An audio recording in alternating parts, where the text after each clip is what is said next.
माननीय मुख्य अतिथि, आदरणीय शिक्षकगण एवं मेरे प्यारे दोस्तों, मैं गा रही आशा आज अपने 78वें स्वतंत्रता दिवस का जश्न मनाने के लिए एकत्रित हुए हैं। 15 अगस्त 1947 का दिन हमारे इतिहास में सबसे महत्वपूर्ण है, क्योंकि इस दिन हमारा देश अंग्रेजों की गुलामी से आजाद हुआ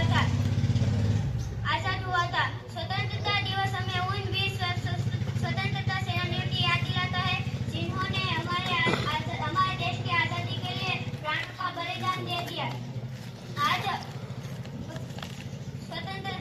आज हम उन सभी स्वतंत्रता सेनानियों को नमन करना चाहिए। आज के इस शुभ अवसर पर हम यह प्रण ले कि हम सभी भारतवासी मिलकर अपने देश को हर क्षेत्र में बेहतर बनाने का सच्चे मन से प्रयास करेंगे। तिरंगा ही आन है, तिरंगा ही शान है, तिरंगा ही आन है, तिरंगा ही शान है, तिरंगा ही हम हिंदुस्तानी की पहचान है। जय जी भारत।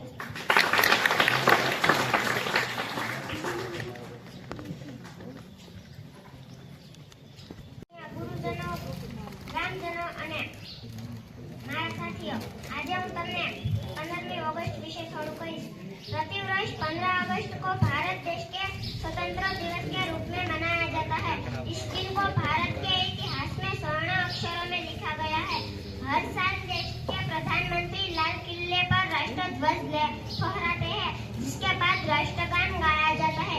सेना द्वारा परेड मार्च और शक्ति प्रदर्शन की जाती है, जिसके बाद राष्ट्रगान गाया जाता है।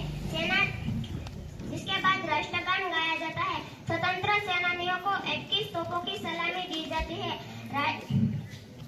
देश के प्रधानमंत्री देश को संबोधित करते हैं। राष्ट्र ध्वज के सम्मान में कुछ लाइनें कहना चाहूंगी।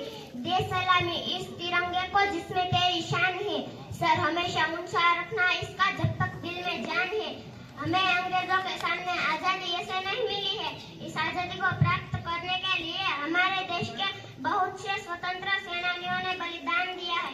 इस शुभ दिन पर हम सभी मिलकर राष्ट्र की एकता और अखंडता को बनाए रखने का प्रेरणा लेते हैं। उस लाइन के साथ अपनी बात को समाप्त करती हूँ। आजादी की कभी शाम नहीं होने देंगे, शहीदों की कुर्बानी कभी बदनाम नहीं होने देंगे। बची हो जो एक बूंद भी गर्म लहू की, तब तक भारत माँ का आंचल नीलाम नहीं होने देंगे। जय हिंद, जय भारत, जय जवान।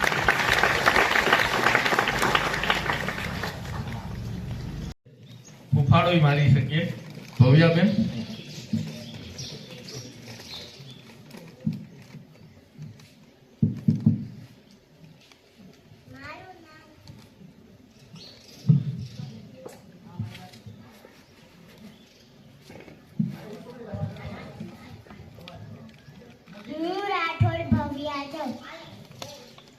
હું તમને રાણી લક્ષ્મીબાઈ માટે થોડું કહીશ। રાણી લક્ષ્મીબાઈનો જન્મ 19 નવેમ્બર 1835 કાશીમાં થયો હતો। તેમના પિતાનું નામ મોરોપંજ હતું, તેમના માતા નામ ભાગીરથીબાઈ હતું, તેમના બાળપણનું નામ મણિકર્ણિકા હતું। તેને બધાય મનુ કહીને બોલાવતા હતા। તેમના લગ્ન ગંગાધરરાવ સાથે થયા હતા। તેઓ ઝાંસીના રાણી હતા। ઝાંસીના રાણી ઓળખવામાં આવતા હતા। તેઓ ખૂબ હિંમતવાન અને બહાદુર હતા। ખૂબ લડી મર્દાની ઝાંસી વાલી રાની थी। खूब लड़ी मर्दानी और तो झांसी वाली रानी थी।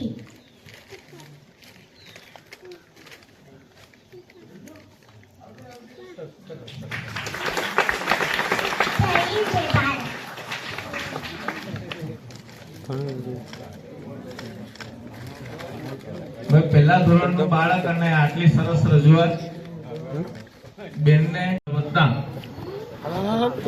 બાળકોની સ્પીચ છે। ધોરણ 8 ના બાળક શ્રી હરપાલભાઈને વિનંતી કે તેઓ આવે અને અંગ્રેજીમાં વક્તવ્ય રજૂ કરે। હરપાલભાઈ।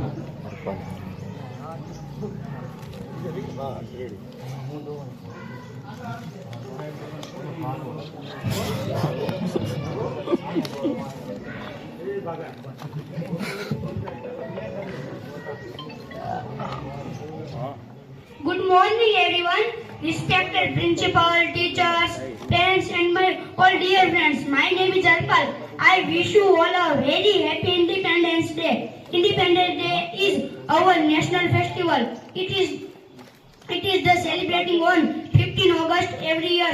This year we are independence on 1578 Independence Day of our country. It is the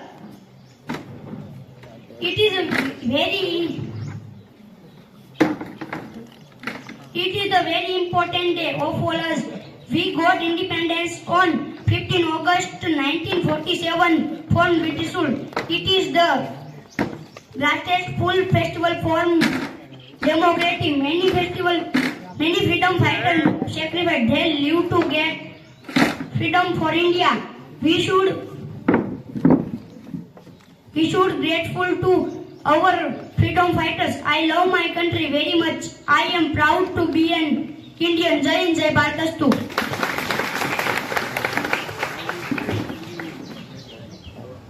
ખૂબ ખૂબ આભાર હરપાલભાઈ.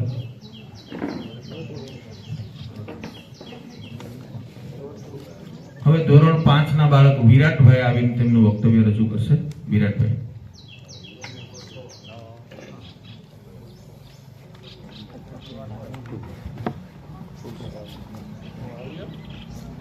અહીં उपस्थित आदरणीय आचार्य साहब, शिक्षकगण, अतिथि और मेरे साथियों, आज हूँ स्वतंत्रता दिवस के बारे में कुछ बताना चाहता हूँ, तो आप सभी ध्यान से सुनिए।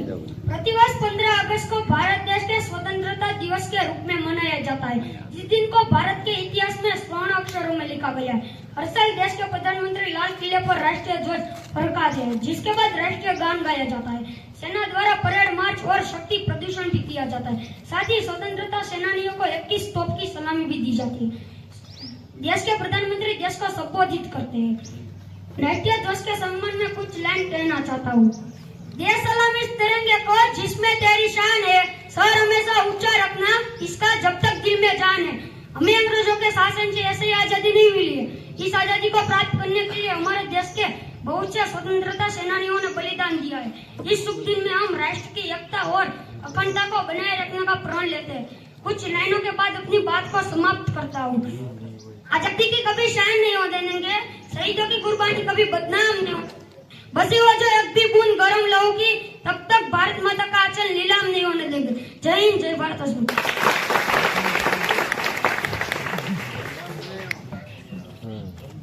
ખૂબ ખૂબ ધન્યવાદ વિરાટભાઈ.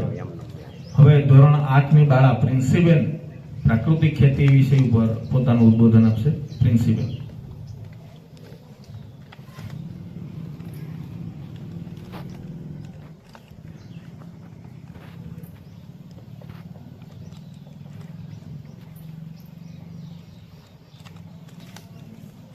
અહીં પધારેલા મહેમાનો, ગ્રામજનો, આદરણીય ગુરુજનો તથા વાલા વિદ્યાર્થીઓને મારા પ્રણામ. હું ગોયલ પ્રિન્સી આજે તમને પ્રાકૃતિક ખેતી વિશે થોડુંક જણાવીશ, એટલે મારી નમ્ર વિનંતી છે કે તમે મારી વાત ધ્યાનથી સાંભળો. પ્રાકૃતિક ખેતીના મહત્વ વિશે જાણતા પહેલા પ્રાકૃતિક ખેતી એટલે શું એવો પ્રશ્ન દરેકના મનમાં થાય છે એ સ્વાભાવિક છે. અહીં પ્રાકૃતિક શબ્દમાં જ તેનો જવાબ સમાય છે.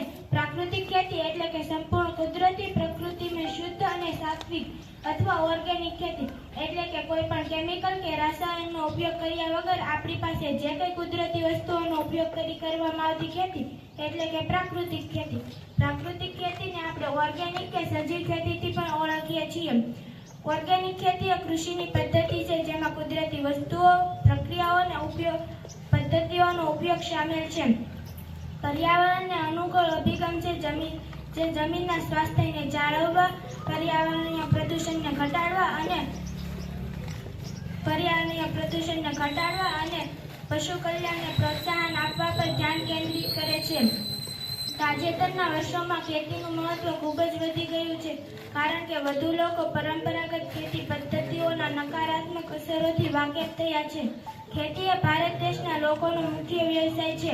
ખેતીના કાર્યમાં ખેતર તૈયાર કરવું, તેમાંથી કોઈ વનસ્પતિ ઉગાડી તેનો યોગ્ય રીતે ઉછેર કરી તેમાંથી ફળ, ફૂલ, છાંટી કે પાંદડાનું ઉત્પાદન મેળવવું. આ ઉત્પાદનને શુદ્ધ કરી તેને શુદ્ધ કરી તેને સંગ્રહવું અથવા બજારમાં લઈ જઈ વેચાણ કરવું એ મુખ્ય કાર્ય છે. પ્રાકૃતિક ખેતી એ પરંપરાગત ખેતી કરતા અનેક પર્યાવરણીય લાભો પ્રદાન કરે છે, જેમ કે રાસાયણિક પ્રદૂષણનો ઘટાડો થવો, જળ સંસાધનોનું સંરક્ષણ થવું, ફળદ્રુપ જમીનનો પ્રચાર થવો, ગ્રીન હાઉસ ગેસ ઉત્સર્જનમાં ઘટાડો થવો વગેરેના. અધ્યાત્મ અને વિજ્ઞાનનો સમન્વય કરી પ્રાકૃતિક ખેતી દ્વારા ઔષધોનો અખૂટ ખજાનો વિશ્વની સામે રાખવામાં આવ્યો છે.